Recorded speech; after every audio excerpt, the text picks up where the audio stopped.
See, what you must understand is, now the thoughts, the emotions, the feelings, or whatever is arising in you is very similar to the waves on the ocean.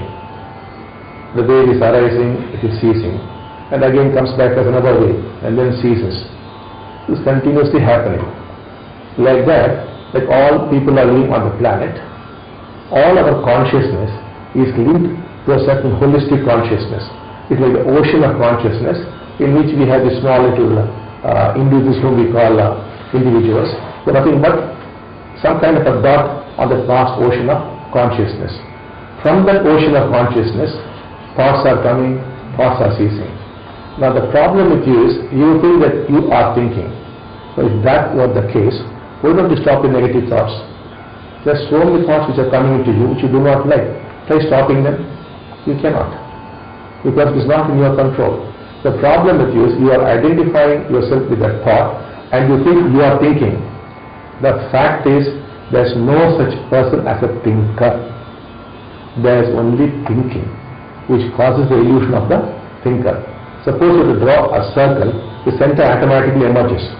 Similarly, when thinking is going on, the thinker is an illusion. There is no thinker at all. Try stopping your thoughts and see. You can't do anything at all. It's happening automatically all the time. And the problem with you is what is called the anatma. That is, you think you are thinking.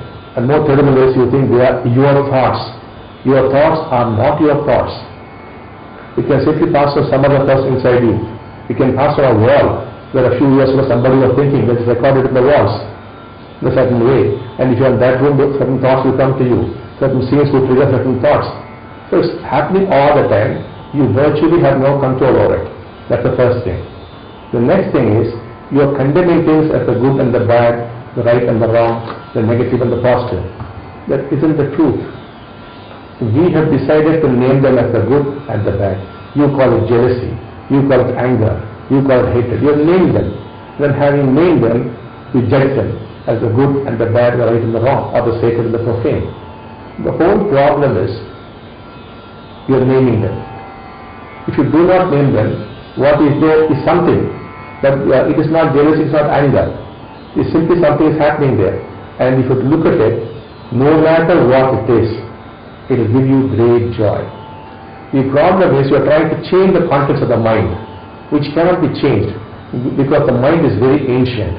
It is as old as man himself. And we all have just the same mind. It's not that your mind is different or somebody's mind is different. All minds are at the core fear. All minds suffer from worrying about the past and worrying about the future. And all have jealousy, anger, hatred, violence, everything is there. Just like if you take salt, salt has certain qualities, sugar has certain qualities. The human mind has these qualities. And it will be so. It was so, it is so, and it will be so, unless the human brain is re-engineered. So what could you do with something which cannot be changed?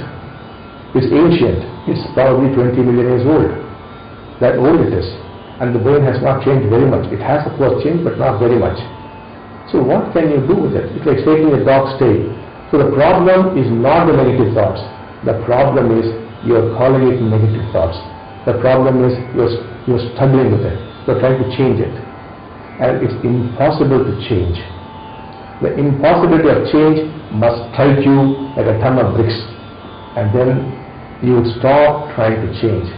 That is the day you will discover peace. You will discover joy in your lives, meaning in your lives. Your relationship would acquire life. Everything would change. The problem is, you want to become something which you are not. The truth is, what you are is the truth. And truth alone can save you. Not by trying to be like a sage or a saint. It's not going to happen. The sages don't try to change. The only thing is, the sage does not identify himself with thoughts, nor is trying to change. He knows they are thoughts. They are not his thoughts, they are thoughts. That is all. So, as long as you are going to try to be free of these things, I think life is going to be a great struggle for you. And for no purpose. You're going to waste your time, your energy, and your consciousness will be only contaminated. Please understand the impossibility of change, and already you are trying to change. If you see it impossible to change, it stops. If you put in some effort and try not to change, you are doomed. If you put in some effort and try to change, you are doomed. What you must say is the impossibility of change. As you see, everything stops.